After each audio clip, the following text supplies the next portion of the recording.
მყიფე ეკონომიკა, რომელიც გვაქვს და დაფუძნებულია სხვათა შორის რეიტინგებზე და ციფრებზე, შეიძლება ერთ კვირაში ჩამოგვეშალოს და შეგვჩეს უფრო ღარიბი საზოგადოება. კრიზისიდან კოლაფსამდე არაფერი დარჩა. ივანიშვილის რეჟიმის ხელშია ყველა ბერკეტი, რომ ქვეყანა მძიმე სცენარს გადაარჩინოს. ბიზნესი, რომელიც აქამდე ფრთხილობდა, დღეს უკვე ვეღარ მალავს რაგველის. ქვეყანა, რომლის მმართველი რეჟიმის შინაგან საქმეთა მინისტრიც კი საერთაშორისო სანქციების სიაში ჩასვეს, ვერ გახდება სანდო ვერცერთი დასავლელი ინვესტორისთვის. ის ამ შემთხვევაში დროის მონაკვეთი, რომელიც აი ამ კრიზისს გაჭიმავს, საბოლოო ჯამში გაზაფხულზე მიგვიყვანს ძალიან სერიოზულ გამოწვევებთან სანქცირებული შინაგან საქმეთა მინისტრი, სანქცირებული პრემიერ-მინისტრი და სანქცირებული მთავრობა. ეს არ ვიცი რა გითხრათ, არის ჩიხი, რომელიდანაც მხოლოდ ერთადერთი გამოსავალია, ეს არის ახალი არჩევნები. გადინება დაიწყება იმ ვინც ადგილზე ყავს, ისინი დაიწყებენ მოძებნას უკვე რეგიონში, თქვათ იგივე სომხეთში, აზერბაიჯანში ადგილის დაკავებას, რომ იქიდან აწარმოონ ბიზნესი. ამდენად გაუჭირდა ბიზნესს, რომ ადაპტაცია უკვე აღარ გამოდის, იმიტომ რომ ამდენად მტკივნეული არის არსებული ეკონომიკური ვითარება ქვეყანაში. სანქციების საფუძველი არის ადამიანის უფლებათა შელახვის არის მთავარი კრიტერიუმი. წარმოიდგინეთ ამ უწყების ხელმძღვანელობის ადამიანი, რომელიც ამ ნიშნით არის სანქცირებული. მის და მიუხედავად ეთკინება თუ არ ეთკინება, ანუ ძალიან ეთკინება თუ არა ამ პიროვნებას სანქციები, ნეგატიური გავლენა ქვეყნის მდგომარეობაზე არ ცვლის რა. თავისუფალი ბიზნესი დღეს 3 საათის განმავლობაში დახურულ კარს მიღმა მსჯელობდა რა არის გამოსავალი. განგაშის სიგნალი უკვე ჩართულია. ინვესტიციების გაჩერების შემდეგ გარდაუვალი ხდება ინვესტორების გადინებაც. ბიზნესი შიშობს, რომ ამ რეჟიმს ქართული ეკონომიკა დიდხანს ვერ გადაურჩება. მძიმე პოლიტიკური კრიზისი ითარგმნება მძიმე ეკონომიკურ კრიზისში. პირველ ეტაპზე კი დარტყმის ქვეშ ტურიზმი და სამშენებლო ბიზნესი დგება. ქონდა მოლაპარაკებები ევროპელ პარტნიორებთან, რომელიც სამწუხაროდ დაპაუზდა. გაუარესდება სიტუაცია, ანუ ინვესტიციები არ შემოვა, ლარი გაუფასურდება.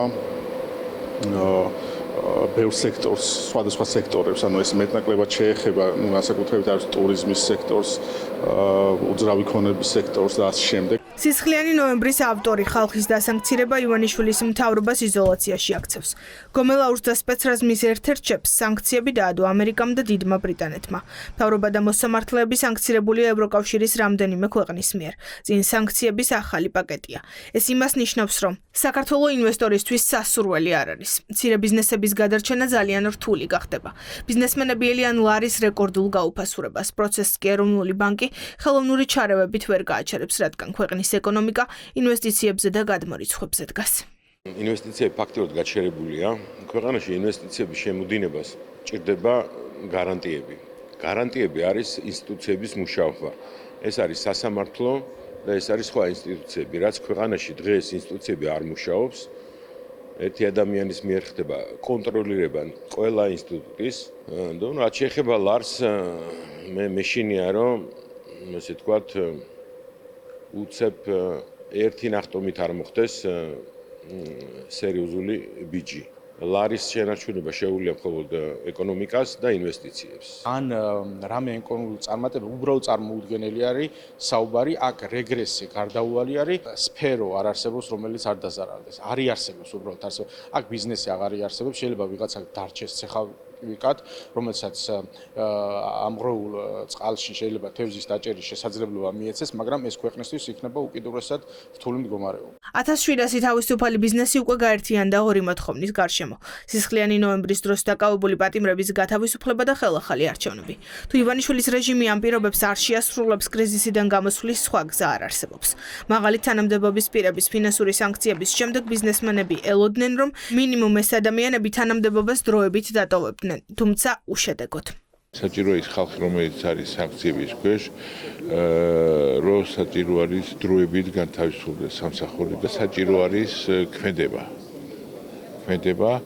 რომ ეს არ გავრცელდეს ძალიან. იმიტომ ამ შემთხვევაში იზოლაციის პირობებში ქვეყანა ძალიან მძიმე პირობებში აღმოჩნდება.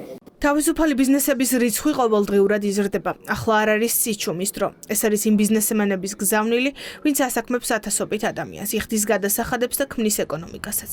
მდგომარეობის შემსუბუქების ნაცვლად ყოველი მომდევნო დღე უფრო ღრმა კრიზისის მომტანია. ბიზნესის წარმომადგენლები ყველამ ჯეროს თუ რამდენად შემცირებულია აქტივობა, ეს თუ ასე გაგრძელდა, ბუნებრივია კიდევ უფრო დამძიმდება ეკონომიკური მდგომარეობა. ხა არ არის თქვათ ჩუმად ყოფნის დრო, იმიტომ რომ ქვეყანა არის განსაცდელში. ეს თუ რაღაც გარკვეული სტაბილურობა მინიმალური მაინც არის ალართან მიმართებაში, ეს ეფექტი გამოწვეულია უბრალოდ ახალი წლის წინადღეებით, მათ შორის ის შემოსავლებით, რომლებიც ადრე იყო შემოტანილი, ხოლო დღევანდელი სიტუაცია არც ერთ ვარიანტში არ უწყობს სტაბილურობას ხელს. პოლიტიკურ ნაბიჯებს მოაქვს შედეგი ეკონომიკაში. ჩიხში ქვეყანა უკვე შესულია, რაც ნიშნავს, რომ ნაბიჯ კრიზისი ყველა მოქალაქის ჭიბეზე აისახება.